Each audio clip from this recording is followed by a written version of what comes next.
umuco iterambere, umuco iterambere, umuco iterambere. ngira ngo mwabyiyumviye, uyu ni wa mwanya tubagezeho ikiganiro umuco mu iterambere, njye ukibagezaho ndi Nyirabahire Marie Constantine. Uyu munsi rero twanyarukiye ku kigo cy'amashuri abanza ndetse n'ayisumbuye cyo mu Cyahafi mu mujyi wa Kigali hano Nyarugenge, aho bagize umunsi mukuru wo kwizihiza umuco ndetse no kwizihiza umunsi twese tuzi w'umuganura. Uyu munsi rero niho babigeneye. Ngira ngo murabibona ko umuco wacu muri iyi minsi hari byinshi dukwiriye gusigasira muri iri terambere rirambye. Ni muri urwo rwego igihugu cyacu cyatekereje cyane gishyiraho izi ngamba zo kwigisha umuco n'iterambere, umuco mu bigo by'amashuri. Ntimujye kuri nyakiramashusho zanyu rero mudukurikire murebe uburyo tugiye kwizihirwa uyu munsi wa none. Murakoze.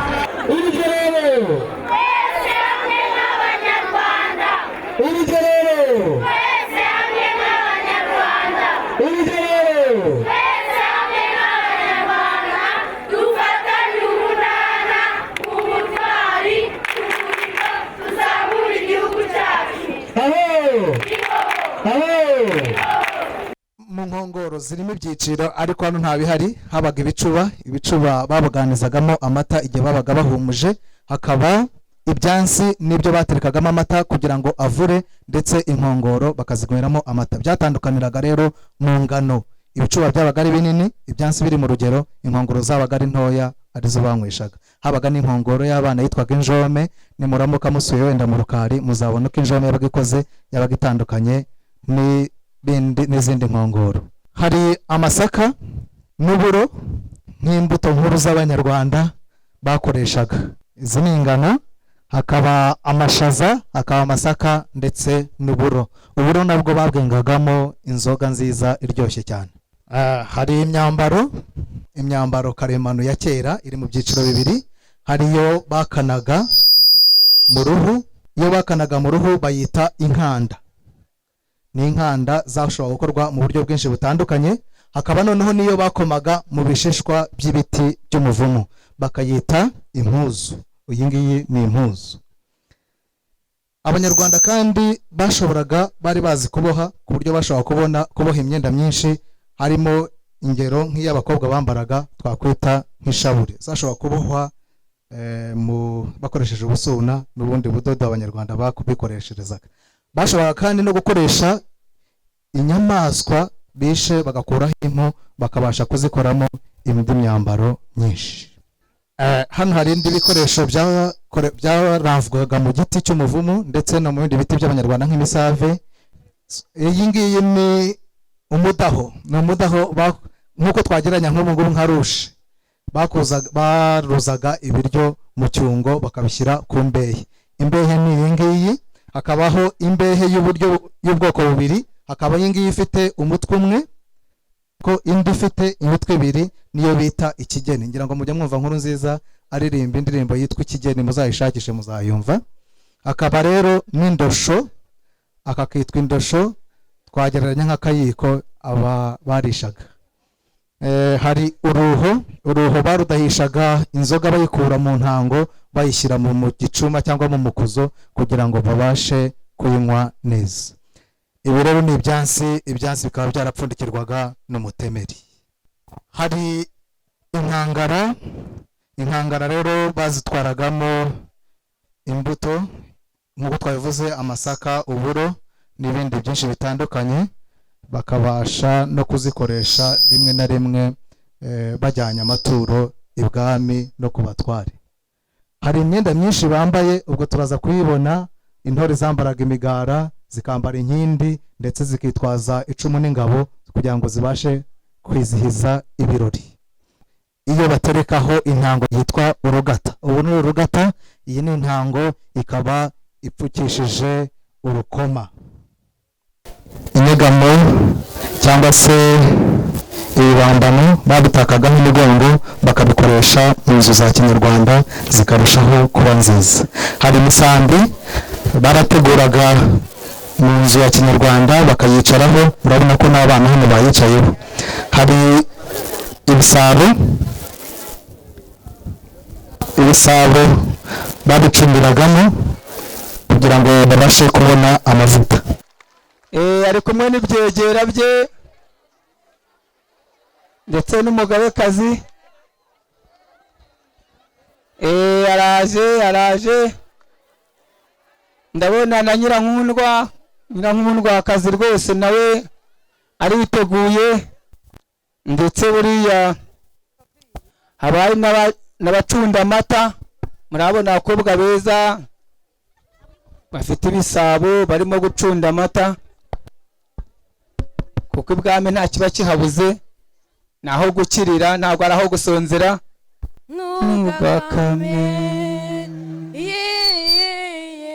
ntugakame soko iwacu, ntugakame ntugakame.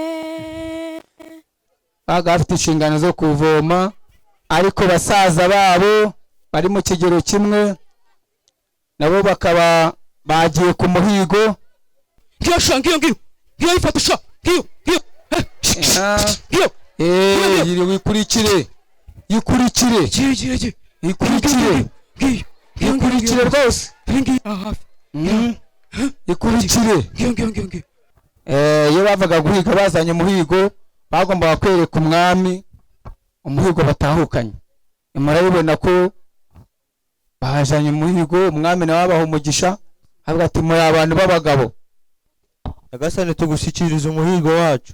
yego sha muri abantu b'abagabo, yego. Ubwo bakayafata amafunguro bamaze gukorera isuku y'intoki, ndetse byangombwa bakabajyana no mu gikari bakajya kubuhagira.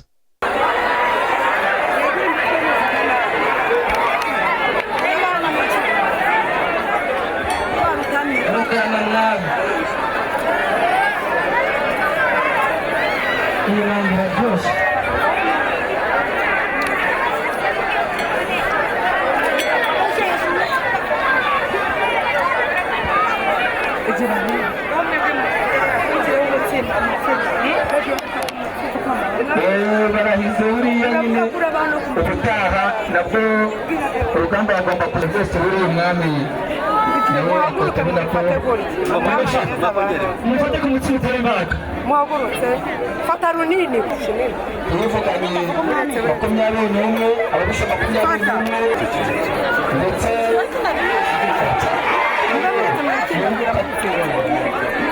yego nawe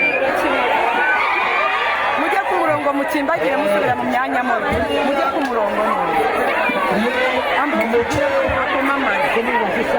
mu gitaramo cy'umuco rwose mubambara amashyi menshi cyane. Umwami yabature mu bakwiye kubitamo urutamenyi, abakobwa beza bazi gutegura bakubitamo urutamenyi mu mutsima w'amasaka, utwite rukacura ubundi ngo bigahora ifite imbaraga. Mu mihigo twagize twitwaye neza, urugamba abarusha baduteye twarabatsinze. Abayobozi bose uhanganira by'ijuru,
ngiye guca imigani.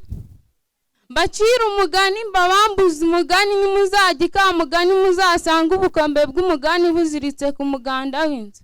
Yego nyogoko. Kera harabaye ntihakabe, hapfuye imbwa n'imbeba hasigara inka n'ingoma. Kera habayeho Bakame n'ingwe, bakundaga kujya guhiga imbere y'ingoro y'umwami. Umunsi umwe Bakame ajya guhiga iri yonyine, abona abakobwa beza imbere y'ingoro y'umwami, yihutira kujya kubwira ingwe. Bijya inama yo kuzajya kureba abo bakobwa beza. Bigezeyo birababona, bijya inama yo kuzajya gusaba abageni ibwami. Umwami arababwira ati, kugira ngo mbahe abageni banjye nuko muzaba mwatsinze ibizami ndabaha. Umwami aratangira abaha ikizami cya mbere cyo kunywa igikoma gishyushye cyane, badahojeje batanahushyemo. Ingwe igitangira gusoma itangira kubabuka iminwa, irahuha. Naho Bakame yo kubera yari incakura, yabona igiye gushya igatangira kubwira ingwe iti, kwa Yozefu bafite ifu nyinshi. Kandi ubwo ngubwo yari iri kugira ngo ihoze. Ubwo ikizami cya mbere Bakame iragitsinda, ingwe iratsindwa. Babaye ikizami cya kabiri cyo kujya guhakura mu mutiba w'inzuki, badakoresheje ifumbi kandi batanatatse. Bagezeyo ingwe nayo yigira Bakame ubwenge, kuko yari yabonye yayirushije mu kizami cya mbere. Irihangana na Bakame irihangana, batsinda ikizami cya kabiri bose. Umwami abaha ikizami cya gatatu, abategeka kujya mu kiguri cy'inozi badatatse. Bagezemo barahagarara, bigezemo hagati Bakame itangira kuremererwa. Itangira kubwira ingwe inkuru igira iti, iwacu twari dufite igisirikare gikomeye. Data yari ari muri icyo gisirikare. Data yari afite amapeta n'ayandaha. Ubwo yari iri kwihungura inozi kugira ngo irebe ko yatsinda icyo kizami. Naho ingwe yo ibonye biyiremereye ivuza induru kandi bari bayibujije. Ubwo ngubwo indwi ityo, naho Bakame yegukana umukobwa. Sinjye wahera, hahera umugani. Reka tate umuco wacu, kuko abera bawukunda batawuvukamo. Reka abaturanyi sinakubwira niyo ntero. Ngaho nawe reba ababyeyi iyo bambaye biteye bateze ingori, wabanganya iki? Reba izo ntore iyo ziteze imigara, zishimye zisimbuka zigwa mu. Hari ahandi wabibonye? Muco mwiza utuganisha ku mpinduka nziza. Muco mwiza utuganisha ku isuku. Muco mwiza werekeza ku buzima. Muco mwiza utuganisha ku bupfura. Muco mwiza utuganisha ku bumwe. Muco mwiza utuganisha ku rukundo. Muco mwiza utuganisha ku buhanga. Muco mwiza utwibutsa amateka, ntugacike mu Rwanda. Mbere mu rwa Gasabo bahunzwaga no gusangira ibyo babaga bararonse. Dore ndabareba iyo babaga barambirije hamwe bashagaye intango bashimira iyabahanze. Ibi byiza mukireba kandi byari mu mugambi w'Imana mbere n'ubwo umwanzi w'isi yabibanjemo umubabaro n'agahinda, ariko umwami Imana ntiyacitse intege, yakomeje kwesa umuhigo w'ibyiza yadusezeranyije. Dutere intambwe dusatire ibyo byiza niyo mpano. Abanyarwanda twese tubumbatire umuco nyarwanda wo kwakira neza abaje badusanga, batuzaniye ibyiza bihebuje n'ibitatse igihugu cy'u Rwanda. Twaranzwe n'abasekuruza bacu, dore ko batagiye nk'intumwa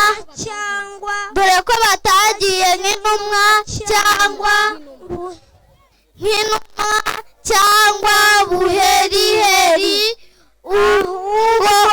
ahubwo bagiye bavuze nk'intwari.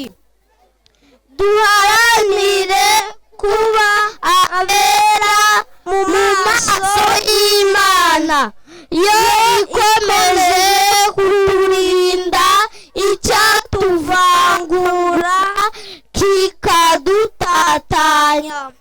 Dusigasire umuco wo kwakira impinduka nziza, umuco wo kurinda no kurindwa ikibi. Twakire neza urwo rumuri twahawe n'iyaduhanze, ariyo rurema wacu. Tuzirikane ya ndirimbo igaragara mu ibara ry'umuhondo. Uru Rwanda niturwubaka, abanyamahanga bazarugana bibere Rwanda, kuko Imana yirindwa ahandi igataha i Rwanda, nk'uko yabigaragaje igihe Bikira Mariya abonekera u Rwanda i Kibeho. Murakoze.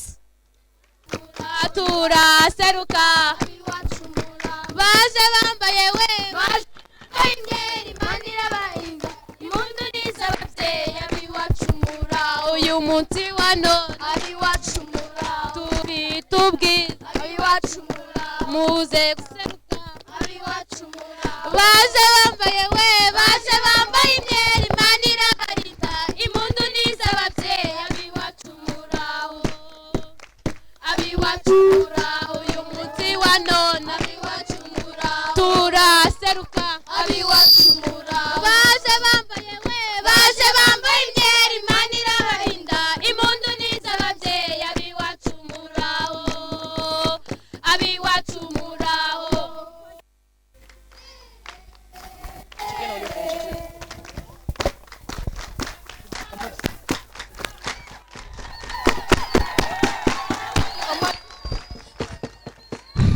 Ndi Ndabaga utera ku rugamba ntatsindwiye.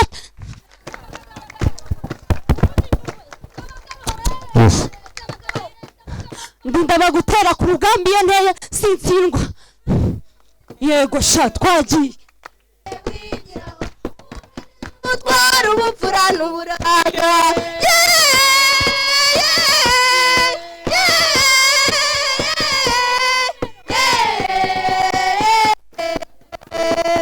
uzasanga uwo nshima mwana wigiraho ubwenge n'ubutwara ubupfura n'uburanga.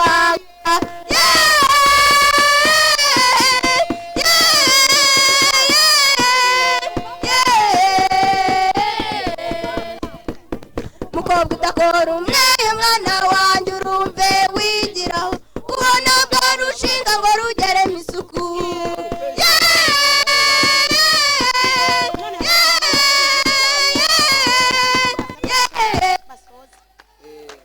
biranejeje biranashimishije cyane ngira ngo mwabibonye uburyo abana bakina imikino ukabona neza basubiye mu Rwanda rwo hambere ukabona hari umuco rwose ufite wuzuye ubukungu kandi ushimishije ibintu ngira ngo tubigumanye cyangwa se tukabikuza cyane muri uyu muco turimo twubaka iri terambere byarushaho kuba byiza reka tubaze mama ahangaha mubona impande yanjye uburyo yabonye umunsi mukuru uburyo yabonye iki gikorwa cyabereye ahangaha mama wiriwe ugiye kwibwira abantu badukurikiye hanyuma nurangiza utubwire uburyo wabonye uyu munsi ibi bikorwa bakoze ahangaha byo kumurika umuco wabibonye ute uratangira wibwira abadukurikiye yewe nitwa Mariya Goreta Mukangwije ibi bintu nabonye hano byanshimishije byanshimishije nabonye ari wa muco twari dufite kera urumva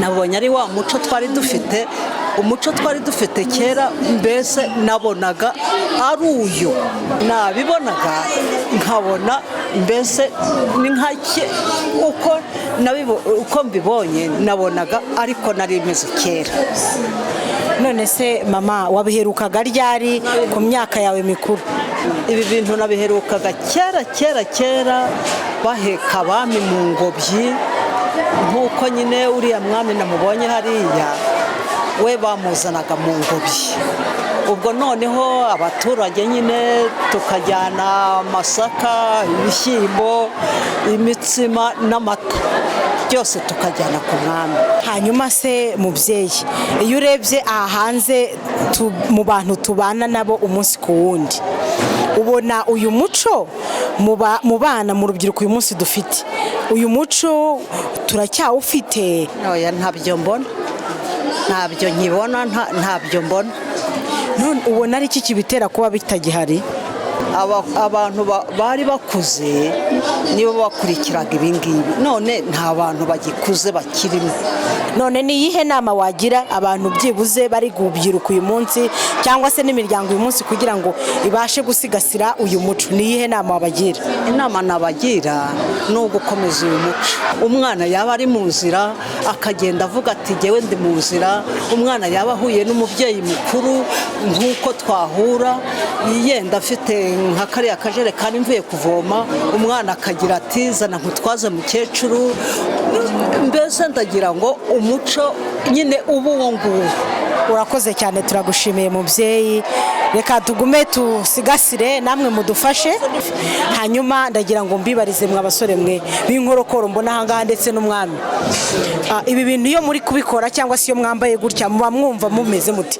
reka mbaze cyane umwami wambaye gutya uba wumva umeze ute cyangwa se bikwibutsa iki mu mateka y'igihugu cyacu banyita Niyongabo Ephraim nkaba numva nishimye cyane kubera ko ubuyobozi bw'ikigo bwaduteguriye umunsi mukuru w'umuco nk'uko batwibutsa uko abahambere batubanjirije bari babayeho uko bambara niyo mpamvu twishimye cyane na cyane cyane kuri jewe ndishimye kubona kinye nk'umwami banyigishije ukuntu umwami yateza kuba ameze ukuntu umwami yifata nuko turishimye cyane jewe wantabye kusenge Emmanuel ikintu nyine biba bitwibutsa ni ukuntu umwami kera ibyegera bye bibiri byaga bimuhagaze imbere bimurinda hagiye hose bakagendana kandi ari byiza kuko nk'iyo uhagaze gutya nawe bikongerera ishema ko nta soni wagirira ibintu tu murakoze nitwa Ndayisenga Jean Claude kuko cyaba ari ikimenyetso cy'umuco wacu kandi twifuza ko umuco wacu ugumaho ntucike twabikora kuko twaba twariyemeje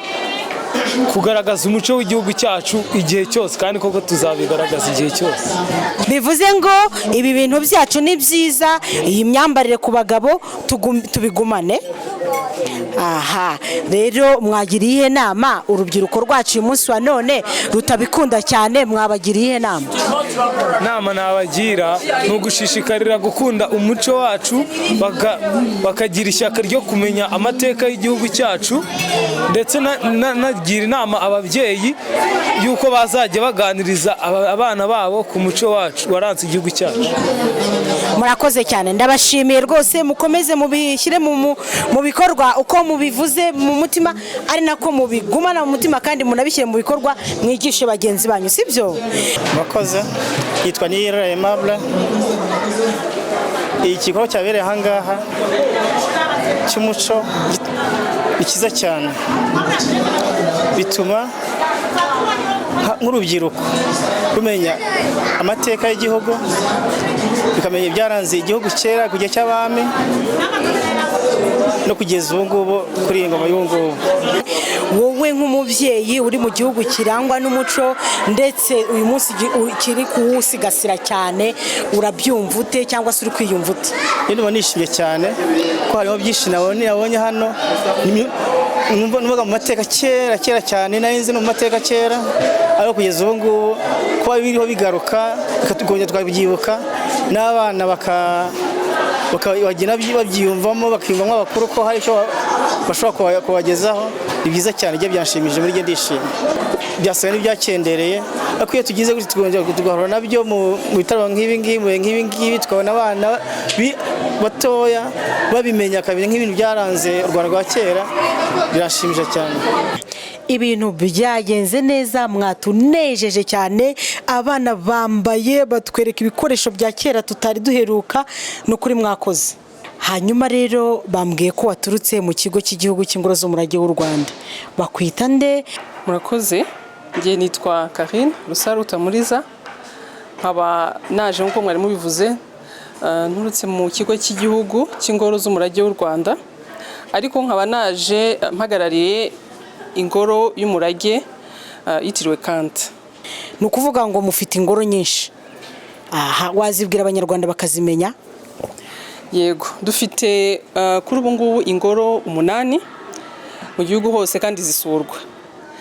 Nkuko nari maze kubivuga, hari ingoro y'umurage yitiriwe Kant nari mpereyeho, iri hano i Kigali, kandi ivuga ku mateka y'abanyarwanda mbere y'umwaduko w'abazungu, ndetse n'amateka y'abanyarwanda mu gihe cy'ubukoloni bw'Abadage mu Rwanda.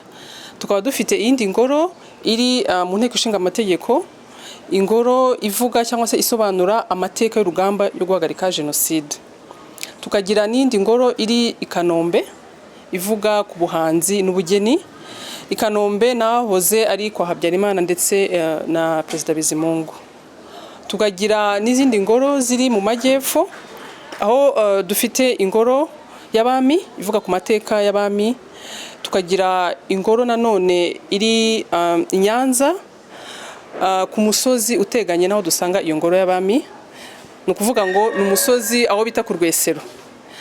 Aho ngaho hari ingoro, kuri ubu ngubu harimo imurika ku bijyanye n'imyambaro ya kera kugeza ubu ngubu, ndetse n'ibijyanye n'isokozo uko byagiye bihinduka mu bihe bitandukanye. Ariko ubundi ni ingoro ubu ngubu iri gutegurwa kuzamurikwamo ibijyanye no gushaka ibisubizo kw'abanyarwanda. Hari rero n'indi ngoro iri i Karongi ivuga ku bijyanye n'ibidukikije, uburyo dufata neza ibidukikije, uburyo twirinda kwangiza ibidukikije. Hanyuma tukagira nanone ingoro iri ku Murindi wa Byumba. Iyo ngoro nayo ivuga amateka y'urugamba rwo kubohora igihugu. Nizo ngizo. Rwose urakoze cyane kudusobanura izo ngoro, kandi ntekereza ko abadukurikiye babyumvishe neza cyane. None ibi bintu mwatweretse aha ngaha, ibi byose tubisanga muri izo ngoro zose iyo tugiyemo, cyangwa se nibyo mukora izo ngoro? Akenshi abantu usanga bavuga ngo hari ingoro z'umurage mu gihugu, mukora iki kugira ngo abantu babimenye? Kuko abantu bibajije ibintu abana babikuye he, ku kubyina, ku kwambara, iyi mirire bayikuye, abantu bose byabatangaje kuko hari n'abatabizi babibonye bwa mbere cyangwa se n'abamenyereye. Nibyo mukora iki? Yego urakoze. Mu ngoro ndangamurage ni ukuvuga ngo tugira navuga inshingano zitandukanye, harimo gushakashaka ku bijyanye n'amateka ndetse umuco umurage w'Abanyarwanda. Hanyuma tukagira no kubibungabunga kugira ngo n'abazadukomokaho mu gihe kiri imbere bazabashe kubimenya. Tukagira noneho no kumurika muri izo ngoro. Igice kinini ubundi usanga ari ikimuritse bya bindi byavuye mu bushakashatsi, nk'uko mwagiye mubibona, niba ari n'ibikoresho byakoreshwaga, niba ari uburyo babagaho, ukaza ukabisobanukirwa muri izo ngoro. Mwakoze neza cyane kandi ndumva n'inshingano mufite ari inshingano nziza cyane. Ni no muri urwo rwego mushaka kwa mwaje ahangaha mu kumurika, kuko bari bafunguye umunsi w'umuco ndetse n'umuganura ahangaha. Si byo hari nimba ntibeshye? Mwabibonye mute rero, mushingiye uko mwabibonye ndetse n'uburyo mwabonye abana babyishimira, nk'abantu bashinzwe kwakira abashyitsi ndetse n'abantu baturutse impande n'impande ku isi baza kureba ibyo ubukungu bw'igihugu, mwabonye hari umusaruro ugiye kuva muri ibi bintu mwakoreye aha? Mwabonye hari icyo bigiye gutanga ku gihugu cyacu ndetse no ku rubyiruko no ku muryango? Wabibonye ute? Ni ibintu byiza cyane. Mu by'ukuri mu ngoro ndangamurage tugira gahunda iyo twita gushyira cyangwa se gutwara bya bindi tumurika mu ngoro ndangamurage kubisangiza abantu aho bari. Ni muri urwo rwego rero natwe twegere iri shuri, tubabwira kuri iyo gahunda tugira yo kuza kubasobanurira ibyo ingoro ndangamurage zikora, ibirimo bimuritsemo. Banatubwira rero kuri iyi gahunda yo kugira ngo hizihizwe ukwezi k'umuganura mu mashuri. Ubwo rero ubu twakataje, turakomeje, kandi ibi ngibi bizajya bikomeza bibaho. Ni n'umuco mwiza, mwabonye ko n'ababyeyi bari baje, ubutaha ndibwira ko bazaza ari benshi, namwe mwaje, ni byiza cyane, ntabwo ari aha honyine. Ubwo rero ntabwo buriya twatinze, ndavuga ngo igihe tuziye tugiye mu ngamba neza. Nibyo koko, na leta yacu ni umubyeyi kandi natekereza neza kuba yaratekereje ko iki kintu cyagakwiriye kubaho cyane mu mashuri, kuko usanga umwana n'umuryango, kandi umuryango buriya tubana tubabona mu rugo nk'ababyeyi, ndetse tukabohereza nimwe mbirirwana namwe cyane abarezi. Umwana apfa mu iterura buriya yapfiriye hasi, umuco ugatakara cyangwa se ukabura, twabura byose. Hari aho bigomba kutuvana, hari naho bigomba kutugeza, aho mwabonye babana bato cyane bivuga, bato cyane bazi kumenya ngo urugamba rwagendaga ruti, ndetse na biriya bikoresho byo mu muco nyarwanda biriya byose batari bazi, wabonaga ko bana babireba neza bakabyishimira, bigaragara ko bashushe nk'abasubira inyuma kandi batari bahari. Bitubwira ngo rero nkurikije uko cyangwa namwe mukurikije uko mwabibonaga, biragaragara ko muri Bibiliya babyita ngo ni amataranto, ngo ni amataranto. Icyo umwana yifitemo muri we azabasha kukizamura. Bivuga ngo rero izi mbuto zifashwe neza, twizera ko tuzaba dufite umunyarwanda mwiza urangwa n'umuco, ubasha gusesengura akamenya ngo iyi mico y'ahandi zidusanga twahitamo uwuhe tukareka uwuhe. Igihe tuzaba tuhari tuzaba dufite ibyiringiro tuvuga ngo u Rwanda tuzaba rufite abantu, abayobozi beza b'ejo hazaza. Rero mwe mwadukurikiye, twari mu kiganiro umuco mu iterambere, dusoreje ahangaha. Njye ukibagezaho ndi Nyirabahire Marie Constantine. Tuzasubira ku cyumweru gitaha, amasaha n'ubundi nasanzwe nayangaya. Igihe cyose tuza tuvuga ku muco wacu turanga, kuko mbashaka kumenya iyo wumva, naho nshaka kugana nawe nifuza kubimenya, n'undi akabimenya, bityo tukagira u Rwanda rutengamaye. Murakoze, naho ubutaha. Ni Nyirabahire Marie Constantine.